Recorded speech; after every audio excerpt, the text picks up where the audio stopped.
There's heroes and there's legends. Heroes get remembered, but legends never die.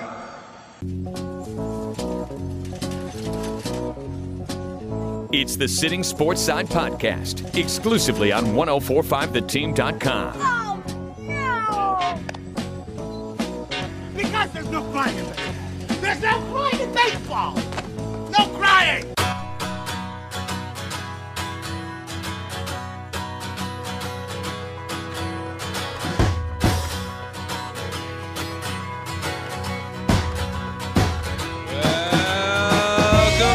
To the Sittin Sportside podcast here on 1045theteam.com and youtube.com/team1045. Eric Hanneman here with you on the Sittin Sportside podcast. Just two of these left. Opening day right around the corner, so hopefully you have time to listen to my preview before. And if you're sitting here on March 30th and you're kind of thinking, maybe should I listen to this or not? I don't think that's the cutoff, but I think you're definitely listening on March 30th. April 5th and 6th. Okay, maybe that's getting close to a week's gone by. Maybe these things are old news. I know a couple of things I've said in the past are old news. A quick correction, I believe in the NL East podcast, I said Sean Kingery, like as in Sean Connery, but no, it's Scott Kingery, and congratulations to him getting that, I guess a team-friendly deal, but he gets guaranteed millions in case he breaks his bones, anytime. I don't wish that on anybody anyway, but that's a great contract for him if something were to happen, but it's a great contract for the Phillies if he turns into an all-star. That's good. Besides the point, this is the American League West podcast. I believe in another podcast I talked about Greg Bird, possible foot injury. Well, it's a definite foot injury. He's out for the first 2 months of the season. And then back to what I was saying, up at the top of the podcast, if you're listening to this in October or September, how did I do, guys? At EricH1045.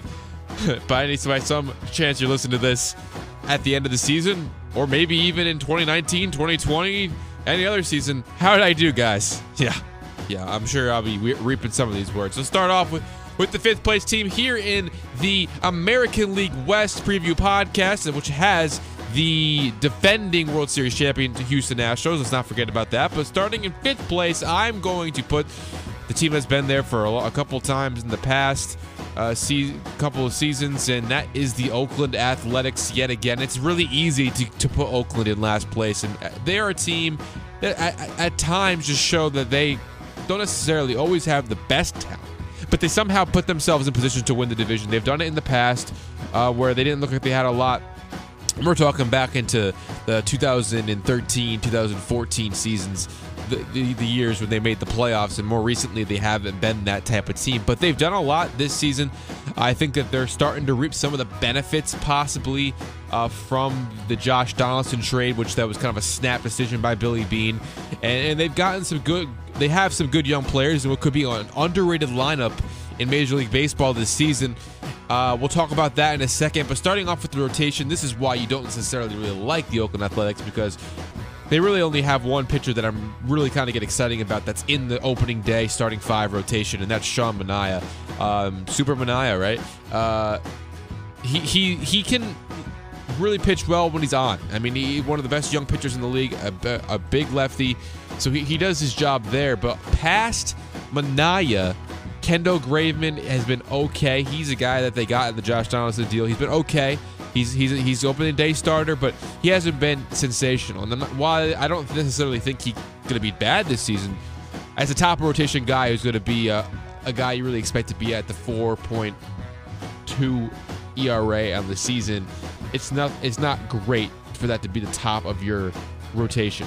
Although in his first year he did have a 3.86 ERA, not in very limited action.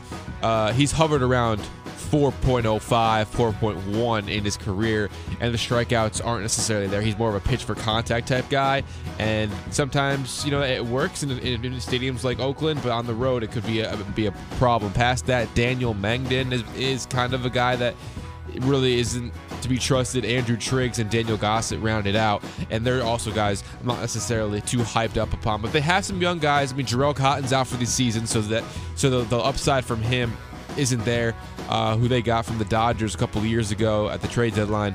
But a guy that's still a possibility from that great Florida University rotation is A.J. Puck, and that's the guy you really want to be excited about in this rotation other than Sean Manaea. Another lefty who really has Chris Sale-type potential if he gets an opportunity. I'm not going to put him on that pedestal, but he's got, comparing lefties to lefties, he's probably a tier down. A tier down. I don't ever want to put the expectations of a guy like Chris Sale on anybody. That's why I said the ceiling for this guy, for A.J. Puck, is a tier down from Chris Sale. Maybe not this year, but eventually in his career. So I really like what that could be if he gets an opportunity. It could be as early as late April. So if that bicep soreness I believe that he had is no big deal, which it is a red flag. He could be up with them and really maybe put them on the right track if the batting, if the hitting is going right, which I do believe is a great an underrated lineup. It could be a very underrated lineup. They bring in Stephen Piscotty from the St. Louis Cardinals, who is actually going to be closer to his mother, who is battling ALS. And that is something that, could ease his mind, being closer to his mother. Maybe that's the reason why he had struggled in St. Louis last season. You already know he's had potential of hitting over 300 with the St. Louis Cardinals. In his peak year there, he batted 305 with 7 home runs. That was his rookie year. We only played 63 games. In his first full season with St. Louis, he did bat 273, so not quite 300, but he did put up 202 home runs. So I have a big expectations for a guy like Stephen Piscotty. Dustin Fowler, one of the guys that Oakland Athletics got for Sonny Gray in center field. I believe he's going to win the job, or he did win the job as a starting center fielder for this team. I really like what he has the potential to do out there in center field. He's got a lot, there's one thing for a prospect that's looked good in the minor leagues, which he has. It's another thing for his first appearance before getting in a major league at bat, getting injured and having to have his comeback story. And he has that story, and I think that pushes him even farther, drives the guy even more to be great on the major league level. And I think he will be a very good player out there in center field, which is why he's part of the underrated part of this lineup, because I'm not sure people are really looking at him, although the story is definitely there because of what happened last season in Chicago in his debut, which was with the Yankees mid-season last year. Matt Joyce rounds out left field, a veteran that you're not going to write home about, but a guy who can get things, have the power numbers out there as well. And the guys, the corner infielders have great power potential as well. Matt Olson had a fantastic run last year that was maybe overshadowed by how good Rhys Hoskins was over in Philadelphia. And if you didn't see Rhys Hoskins' run last year with Philadelphia in the home runs, you probably didn't hear about Matt Olson's either. So that he's an underrated guy that people don't necessarily know about. But in limited action, let me just give you the numbers. In limited action last year, with only 59 games played, only 189 at-bats, he hit 24 home runs. You multiply that by 48 home runs in less than 400 at-bats on that pace. Well, I'm not expecting that from Matt Olson. It just shows how the clip he was hitting home runs last season. If that is anywhere near where he is this year, most definitely this is going to be a really good lineup in the American League West. Matt Chapman himself put up some decent power numbers when he got the opportunity last season in Oakland.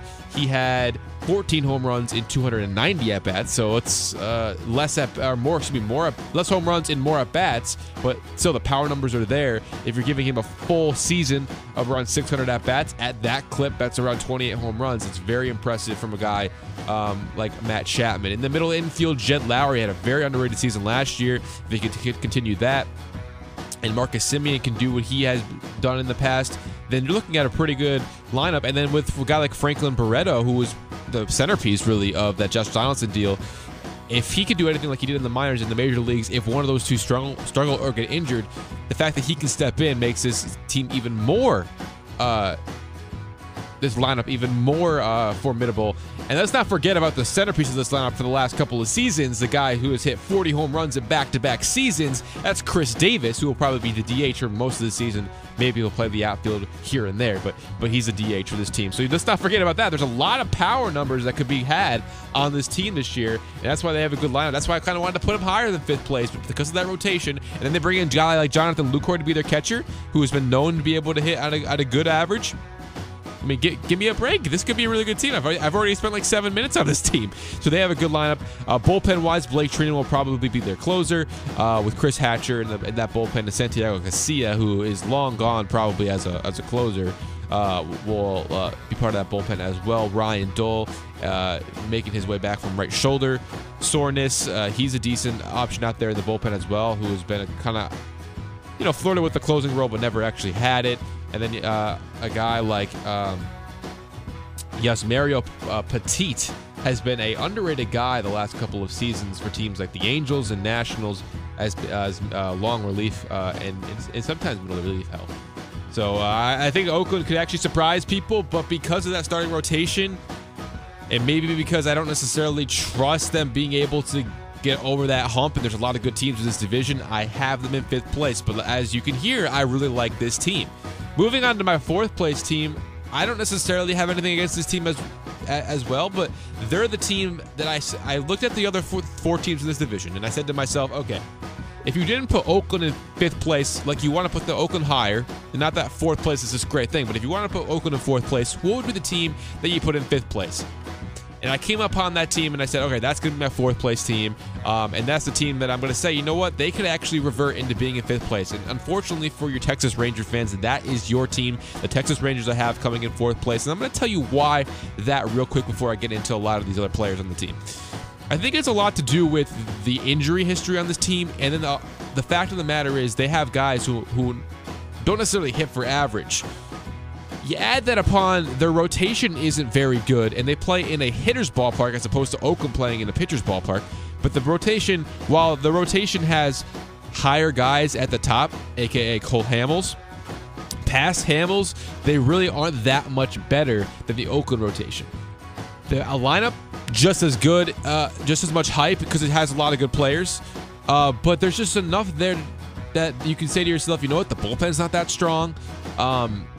The rotation has some issues, and if you have a couple injuries and you don't bring up a guy like Willie Calhoun to start right away in left field, you might not get off to a good enough start. Maybe Calhoun can give you so let's get into that. They give the starting left field job to Ryan Rua and probably a platoon maybe between Rua and Drew Robinson out there.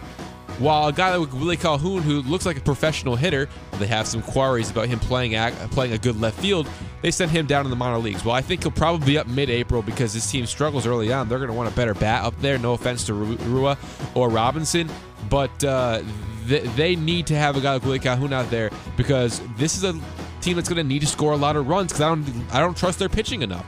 But past that, Delino to Shields is a guy who could steal 50-plus bases if he's healthy all season.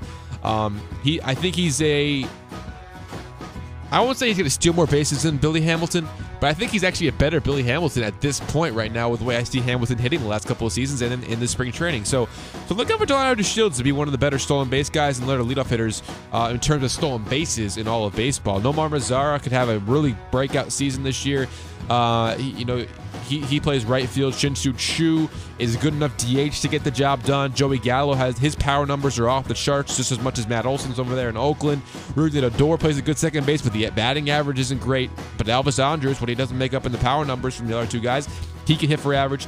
And another reason why I'm not necessarily sure a guy like Adrian Beltre can stay healthy all season. Like I said, one of these guys could get injured. Same for every other team. But Beltre has shown last year that maybe the age is catching up to him. I'd rather see Beltre get more DH time. I don't know what that would mean. I'm not sure anyone else can play first base. We know Gallo can play a little bit of third. I'm not sure who could play first for Beltre because they need to DH Shin-Soo Choo, but I really hope that Beltre can have a full season this year. But the lack of, I don't have that much confidence in him necessarily staying healthy. Last season he only played in 94 games, and you might be saying, well, before that his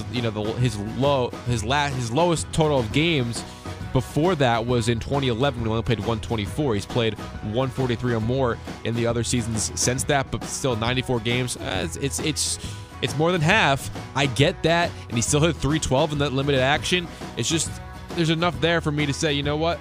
The guy is at 38 years old. I don't know if I can trust him to stay healthy all season. And there's guys on this team who can go into slumps, like a Gallo, like an Odor, that could really hurt this team. And if a guy like Nomar Mazara doesn't have the breakout that I have in mind, and Elvis Andrus, who was one of the better hitters per average last season, kind of reverts back into his career, role. He had batted 297, but last year 302 the year before, but then before that he was around 258, 263, 271 in the 3 years prior to that. If he reverts maybe 20 points back, and they're going to be as good offensively as they need to be. That rotation with Cole Hamels great, but Doug Fister, Matt Moore, Mike Minor, and Martin Perez, which look like they might be the starting 5 in this rotation.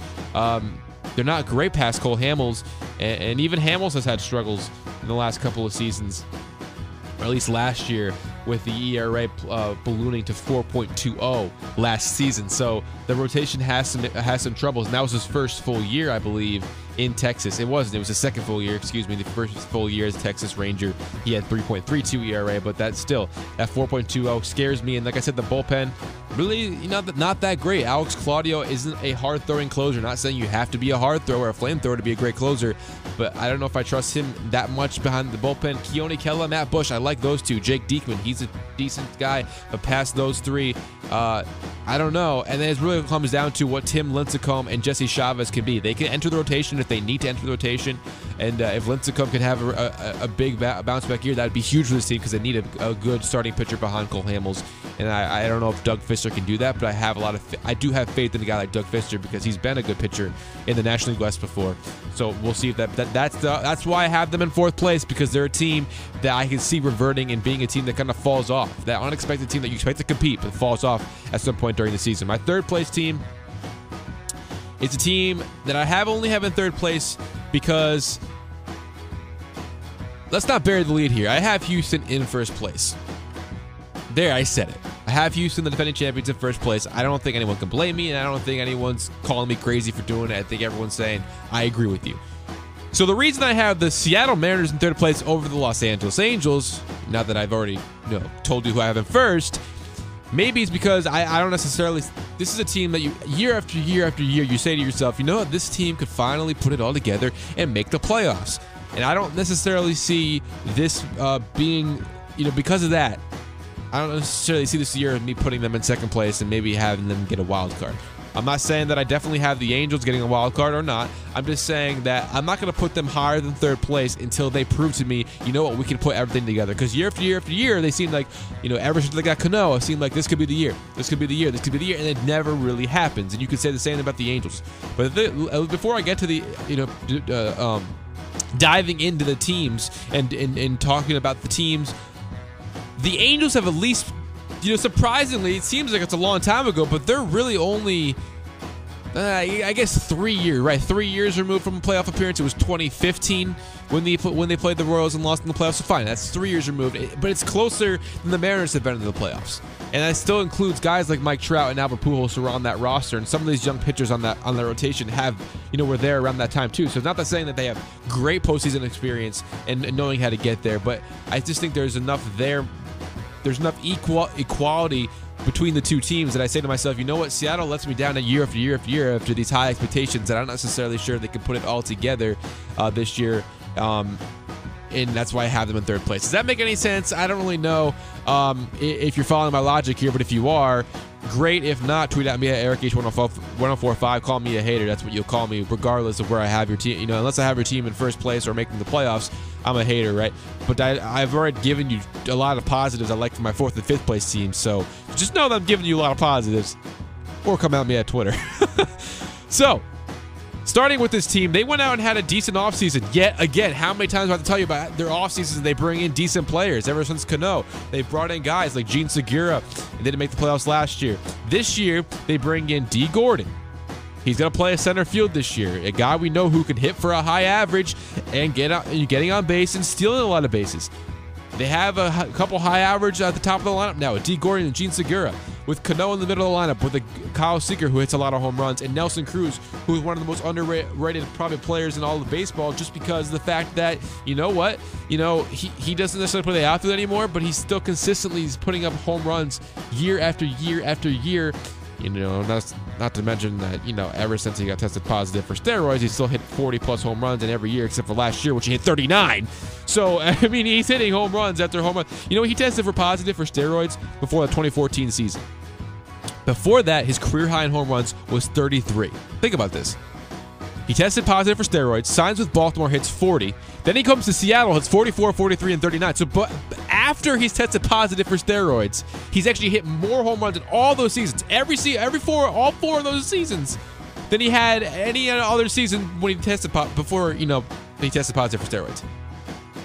I'm not saying that's a red flag. It's just kind of interesting to observe that right now. But he does hit home runs. He hits a lot of them. And it is not like he's hitting on a low batting average either. He's hit around 280 or over 300 just that once in 2015. But he's hit up in high 280. So he's a really good player that I think a lot of people forget about. They bring in Ryan Healy, actually from Oakland. He can play a decent first base, but I actually have my eye on a guy named Dan Vogelbach, who they got from the Chicago Cubs in a Mike Montgomery deal a couple of years ago in the midseason trade. He hit .407 with a .529 on-base percentage and 54 at-bats in spring training this year. And he hit 7 home runs as well. We can put too much stock into spring training stats. I get that. He's struggled in his major league career so far. In 24 games and 40 at-bats in the major leagues, he's only hit 175 with a .250 on-base percentage. But I think if one of the two, Healy or Vogelbach, hit at first base, this is once again a really formidable lineup. Left field, I think Ichiro is actually their leader right now to play left field, which is saying something, right? It's saying that if a guy like Ichiro can be your left fielder, you obviously have a weakness in your lineup. And this is nothing against Ichiro because he's a Hall of Famer, but he only batted .255 last year. And, mind you, more of a pinch hitter, fourth outfielder type role with Miami, but he still isn't the same Ichiro. And, when the guy's only hitting .255, or even the year before that, he hit .291, but before that, in his first year in Miami, .229. If he's only hitting in the mid-250s, and he's only giving you 1 home run, 3 home runs a year, with only 6 doubles last season, he's not hitting extra bases, and he's not getting on with the over 300 clip that he used to get on. You can probably do better at some point in left field, and it might be better off with him being a fourth outfielder for you, and maybe even a pinch runner, which I don't know what that means. If Vogelbach trying to play left field, I don't know, but it'd be nice to see if they can get Vogelbach and Healy in the lineup because they could be possibly even more formidable. But I do like the lineup a lot. The rotation, they have a couple good guys in the rotation past King Felix. And here's the thing about King Felix. He might start. I think he's starting opening day just because he's King Felix, and he's been in Seattle his entire career and he's been in the major leagues, right, for the last 12 seasons. He's just going on a 13th year, I believe. So the ERA being up, kind of like Cole Hamels being, because a guy who has ERA has been sub-4 for so long, last year at 4.36 in only 16 starts, there's a lot of concern there. But past him, James Paxton, I think, is one of the best lefties in all of baseball. Besides the Chris Sales and the Clayton Kershaws of the world, he's a second tier. I'll put James Paxton second tier. But last season, a 2.98 ERA with 156 strikeouts and 136 innings. And he only made 24 starts. I say only, but a guy, you hope the guy can make all 30 to 32 starts. He missed some due to time. So, he's had injury problems in his career, so maybe it's inevitable for Paxton to get injured. But as long as he's healthy, and a guy like Mike Leake and Marco Gonzalez can have good seasons, that Marco's looked great in spring training, and then even Erasmo Ramirez, if he comes back from injury, if they all can pitch pretty decent, I like their opportunity to pitch decent for the Mariners this season. And I also read somewhere this is going to be the shortest I believe the outfield has been at Safeco Field in some time. The dimensions. So more home runs for Cruz, maybe more home runs for Seager, Cano. So look for this team to actually put things together. The bullpen is pretty darn good. I actually like this as a really underrated bullpen with Edwin Diaz, the flamethrower at the back end, with Juan Nicasio. I think it's an underrated bullpen guy last year between Pittsburgh, I believe Philly, and St. Louis. He picked up the 3 teams last year. David Phelps, if he can come back from the injury, nope, just kidding. He's had Tommy John surgery, so don't count on that. And then Wade LeBlanc, I like him at points in that bullpen. So I think they actually have a very underrated bullpen as well. So I like them come in third place. I think the Angels actually, they did a lot in the offseason that you'll have to like too. So that's why I have the Angels in second place, and we'll talk about them in just a second. Real quick note about that left field, Ben Gamel.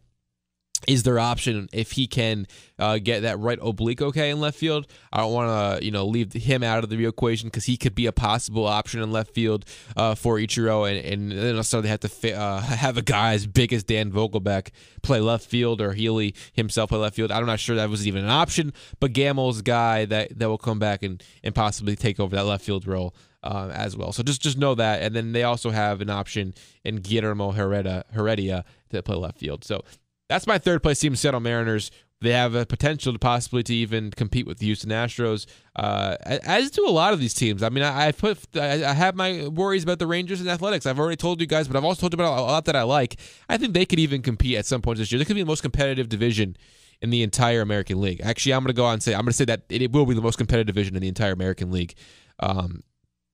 Not much competition, really, right? Let's talk about the Los Angeles Angels, and we're already pretty deep here in the podcast, but the last couple have been pretty long, and I love talking about this, so let's keep doing it. Hopefully you're bearing with me. The Los Angeles Angels, they did a lot last year in the offseason, this past offseason, but they did a lot late last year to bring in a guy like Justin Upton and sign him to a deal. It was kind of like, okay, you're trading for Upton and you're not really going to make the playoffs. Like, you're kind of in it, but you're definitely not making the playoffs. Why trade for Justin Upton? Well, that's because we're going to sign him before he hits free agency, and we like what he can bring. So he's your starting left fielder to go with Mike Trout in center field, the best player in all of baseball, and Cole Calhoun in right field, who could really benefit from a better lineup, which is a better lineup. Zach Cozart, they're bringing Zach Cozart to play third base. Andrelton Simmons had an aberration last year in terms of average, getting up around 278 last year. I'm not saying that's he hasn't hit like that in the past, but more home runs, 14 home runs, and that's his most since 2013 when he hit 17. So he had a really good year last year and drove into career-high 69 RBIs. So you get that from your 6 or 7 hitter, and the defense that he provides at shortstop, you got to love it. Ian Kinsler has a groin issue possibly going into the season, but he's a great option that they brought in from Detroit, and for 2 low-level prospects, I would trade for Ian Kinsler too. I think he'd be a great leadoff hitter for this team and a good table setter for guys like Mike Trout and Justin Upton and Albert Pujols. Don't forget about Pujols, guys. He's still, I read stuff last year that he had the worst WAR in all of baseball, which that makes me hate the statistic of WAR a lot more. I've already kind of been iffy on it, but when you tell me he is the worst player in terms of WAR of all of baseball, and he still hits 23 home runs and drives in 100 RBIs, granted, he hit 241, and he's not going to run at all, even though he had 3 stolen bases last year, which is kind of surprising. No caught stealing, so maybe he's running with Trout there. I don't know. But double stealing with Trout. But listen, if you're telling me, and I don't know if this is true. I could have been reading the guy's article. Maybe I should have read into the article. I don't even know who it was. But if you're telling me that is the worst player in terms of WAR in all of baseball, which probably factors in the fact that he doesn't field, well, there's DH for a reason. And even though you're going to want to have the DH spot open for Shohei Ohtani, and Pujols has worked on his first base a little bit more, trying to be more durable. Listen, Pujols is still a player that, he's not worth that contract. I'm not arguing that, but he's still a player that I'm willing to put into my lineup because he still hits home runs. He's still Albert Pujols. He's still driving in over 100 runs. If I take that on my team. As long as he's not hitting under the Mendoza line and he's still hitting around 241 or 250, I'm taking him. The on-base percentage could be better. 286 is kind of abysmal. I get that. I get it. But he's driving in 100 runs. I'll take it. So in this lineup, that will even that will be another great part of this lineup. Valbuena is not a bad guy to platoon at first base when Ohtani needs to be in the lineup, or just in general when Ohtani's not in the lineup and you have Valbuena playing first base. So they have a good lineup, a really good lineup, and it got a lot better this season.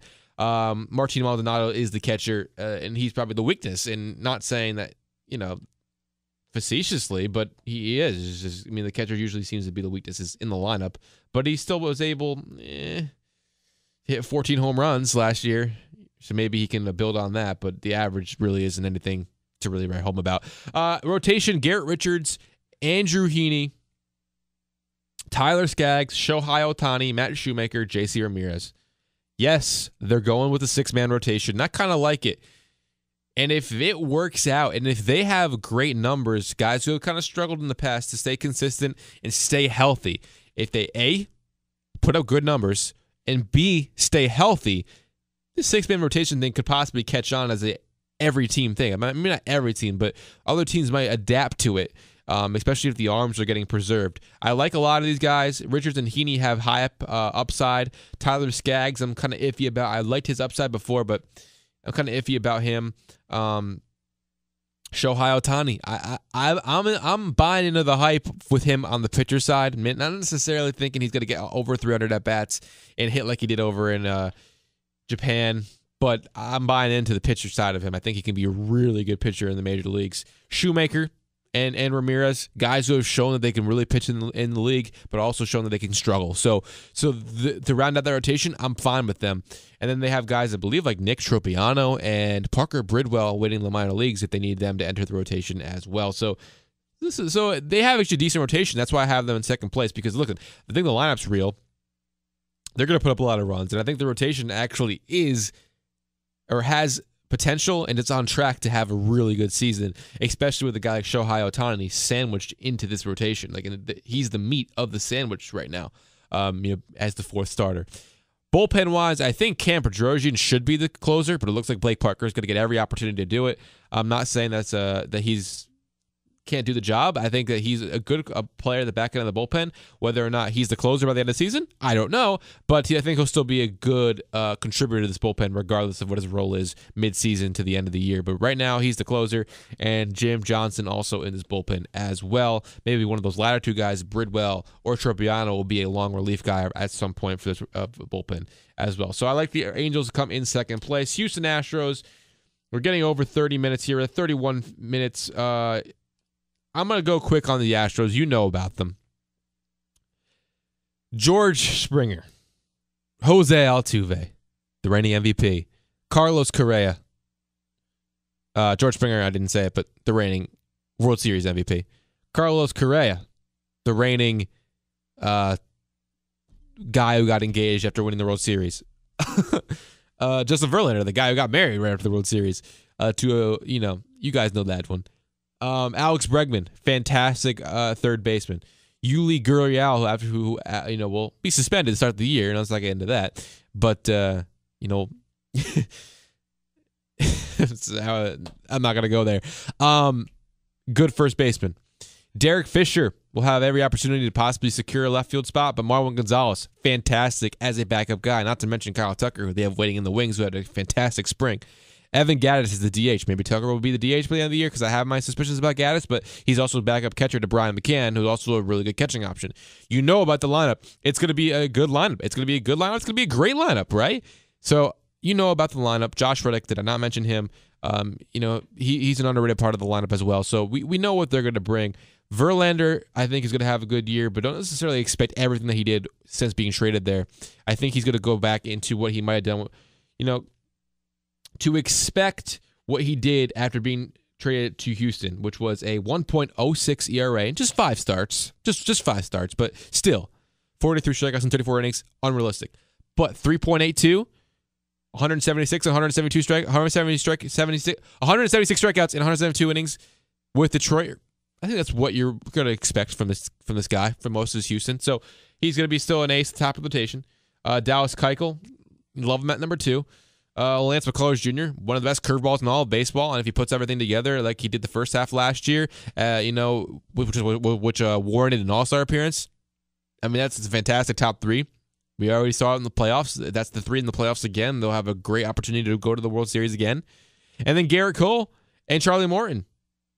Garrett Cole, the guy they got in the offseason, he has a lot of potential. If he puts something together here, if he can really change one thing and get maybe better control, there's high potential here. In his best season in 32 starts in 2015, he had a 2.60 ERA. So if he puts that all together, and I have my suspects on Garrett Cole, because the ERA going up to 3.88 and then 2.26 in the last 2 seasons. Listen, I don't necessarily think that he's going to be a bad pitcher, but I think that to expect him to get sub 3 again, I'm not really buying into that. But 3.5, 3.8, That's a heck of a good 4-starter. So they have a great rotation, and they have guys waiting in the wing, guys. I mean, they're not alone. They have David Paulino. They have Francis Martes, who are guys who are looking for opportunities. They have Brad Peacock, who is going to be a great bullpen guy for them, who could step into the rotation like he did last season. And then the bullpen is still good with Ken Giles, Chris Davinsky, Will Harris at the back end, Tony Sipp. So they have a lot of good parts about this team. That's all I have to say. They're going to be in first place, no doubt about it, right? But like I said, I think that there's a lot of teams that I think every single team will be competing at some point this season, including the Oakland Athletics. But at the end of the day, the talent in Houston's lineup and rotation and their bullpen is going to trump everything else, and they're going to finish in first place yet again in the American League West. So my second place team is the Los Angeles Angels in this division, followed by Seattle Mariners. You just heard it here. The next podcast that I post, which will be up probably by the time you're listening to this, is where I will reveal my two wild card teams from each league. That will be the National League West podcast that you can listen to on wonderfulfatherteam.com and the Sittin Sportside podcast tab on the website.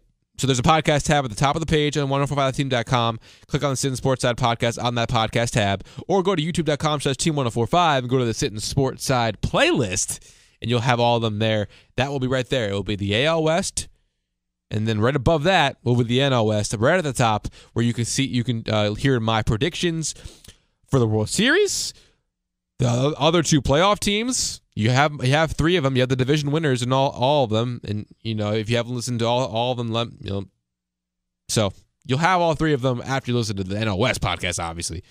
And then you'll hear from my MVP, Cy Young, and Rookie of the Year predictions. So I'm glad you stayed all the way here to the 36-minute mark here on the Sittin Sportside podcast. I'm Eric Hanman. Thank you for listening.